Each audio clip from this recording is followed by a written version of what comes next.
Peter Bunting.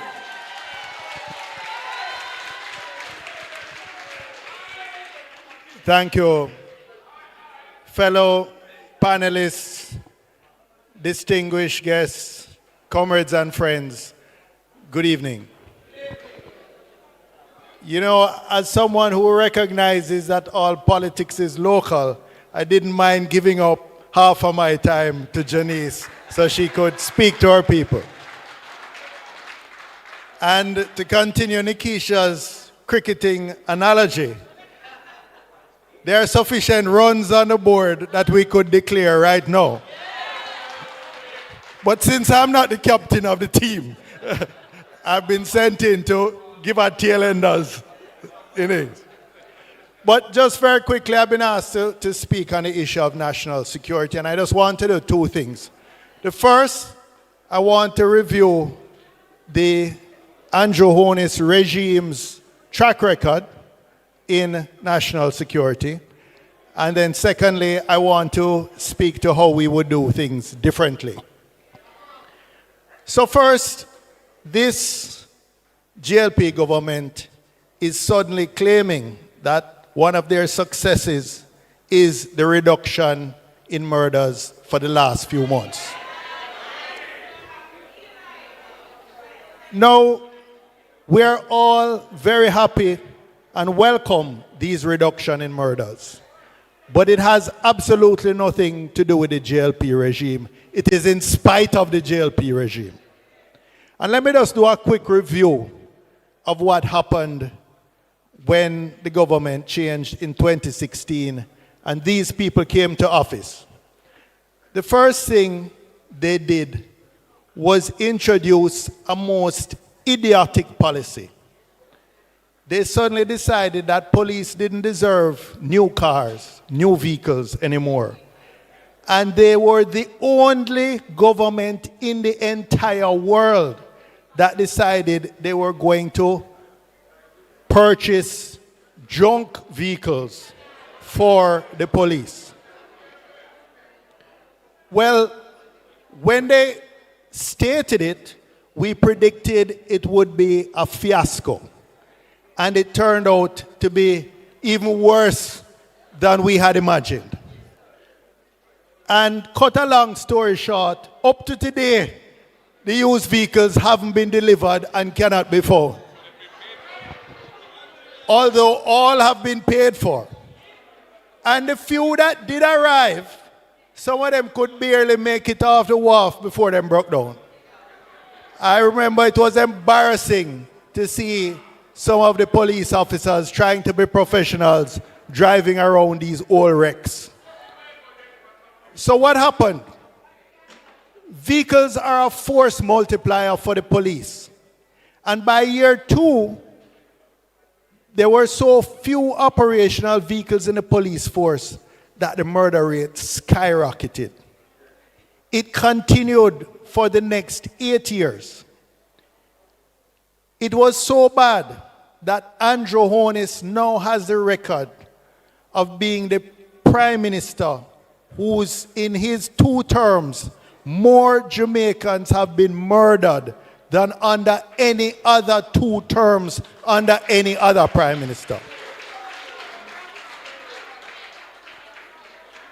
For many years, they persisted with this policy, this failed policy of state of emergency, which all it was doing was violating the rights of the people. When they scraped up almost 2,000 young, mostly men, in St. James, what was the consequences? Many lost their jobs. Many were stigmatized. Many were set back. The pan chicken man had to pack up by 6 o'clock, but KFC could run till midnight or 2 a.m.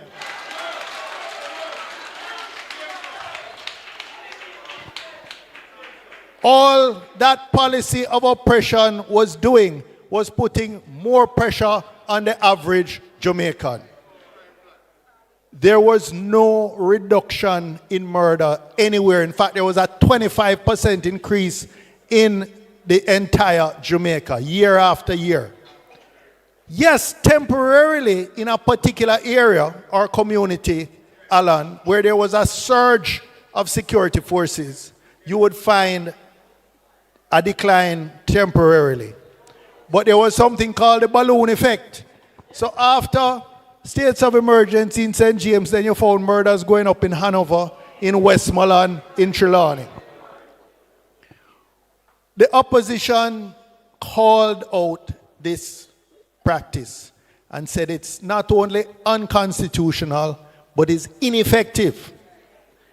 And today, we stand here before you vindicated by the full Constitutional Court of Jamaica.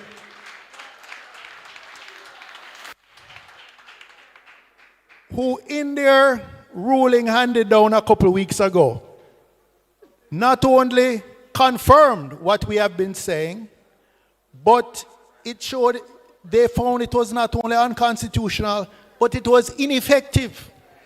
These are people, these are judges, skilled, trained, and experienced in weighing evidence. And the evidence presented to them did not support the argument that it worked in reducing murders overall. So we became more and more militant in our objection. We stopped supporting the extensions in the Senate. We took them to the Constitutional Court. Others also took them to the Constitutional Court. And taxpayers will now be burdened to pay tens of millions of dollars in restitution to those who were deprived of their liberty illegally. In the last 2 years, and in particular, in the last 5 months, we have seen welcome declines. And that is because there have been no inefficient states of emergency used in Jamaica. The professional police officers can focus on what they know to do to bring down crime instead of manning these checkpoints, which not catching anybody. Checkpoints that just blocking up traffic when you're coming into Mobile, whether from St. Elizabeth, from Westmoreland, from Hanover, from Trelawney. All it was doing was create traffic jams and frustrating people. So they created the conditions why the murders spiked. They created the conditions why police couldn't get to do their jobs. And so we commend this commissioner and his team who have not wasted time talking about give us state of emergency, but focused on the spearfishing approach, which we have always advocated, rather than the net fishing approach, which only violates Jamaicans, ordinary Jamaicans' rights. We reject the idea that to be strong against crime, you have to give up people's rights. We believe you can be strong against crime and strong for our human rights guaranteed under the Constitution, under the Charter of Rights.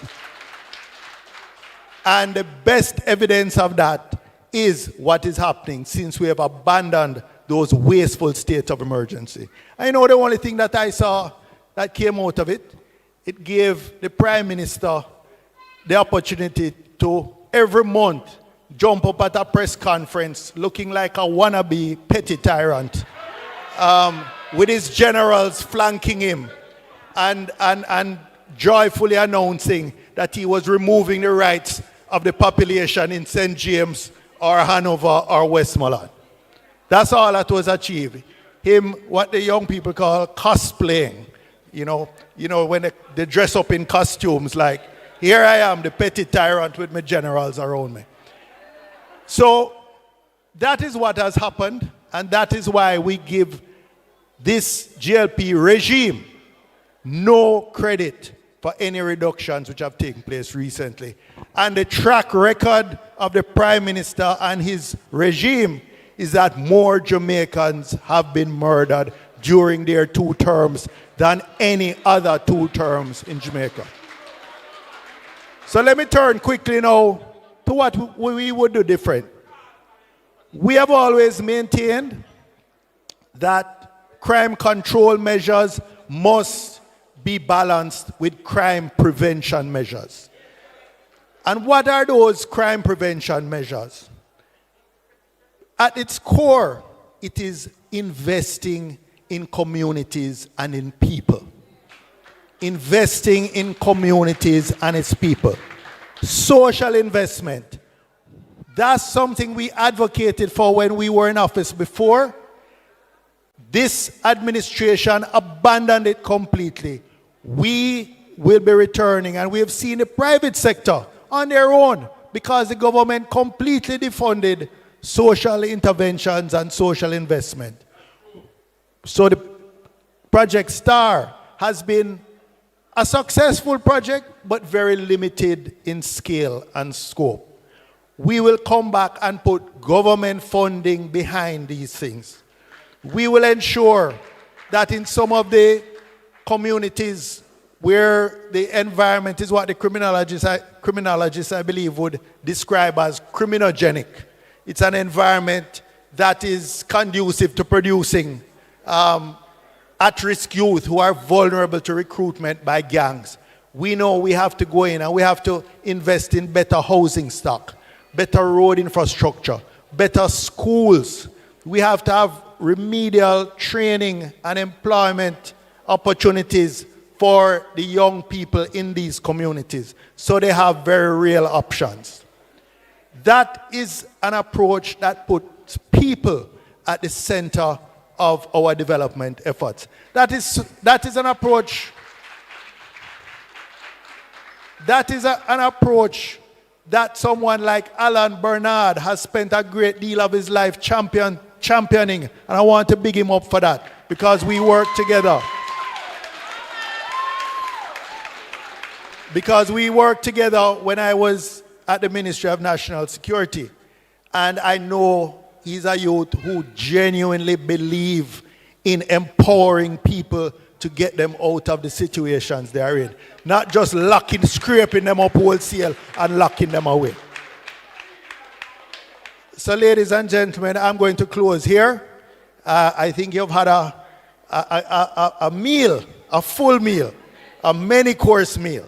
And now I think I'll hand it back to the moderator who is going to turn it over to the most important section for the evening, and that is your time. Thank you.